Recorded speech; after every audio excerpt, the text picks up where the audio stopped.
Okay, so to get this, we need the display and the code, and pretty much the thing that runs the code.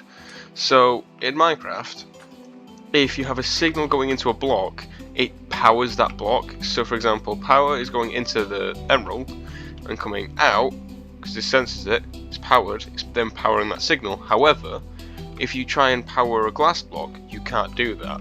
So then even though power it's trying to get powered, it comes out 0. So that's basically how you do a 1 and a 0 in Minecraft. This, it just basically pushes that down, pushes it along, and it constantly rotates, and there's 10 lines here.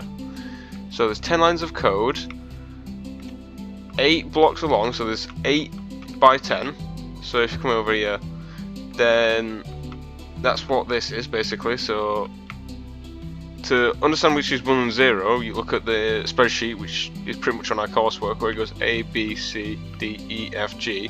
However, it's reversed when it comes to this.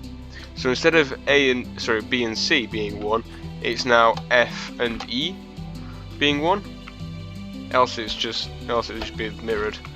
So it's color coordinated like this. So there's 7 different outputs. So here's the 7 different outputs.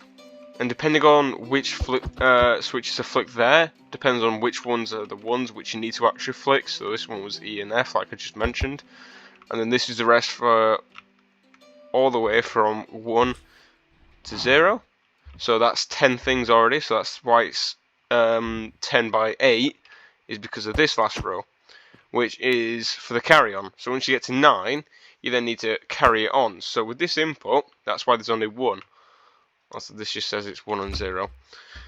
So that's why it's 1. So when it goes all the way around, this will continue forever, because of the clock here. That'll just continue forever until, since this is the last one glass, until this goes to 1, and then this is basically a NOT gate in Minecraft. When that's powered, that turns off, which means that piston goes up.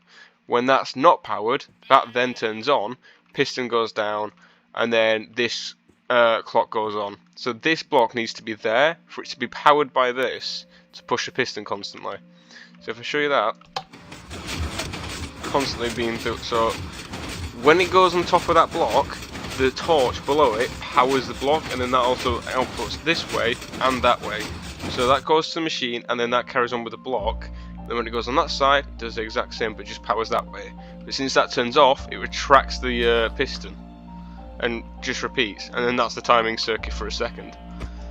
And it's just stopped there because it's gone all the way around back to the 0, so back to the 1, and then since it's inverted, since it's a not 1, it goes there.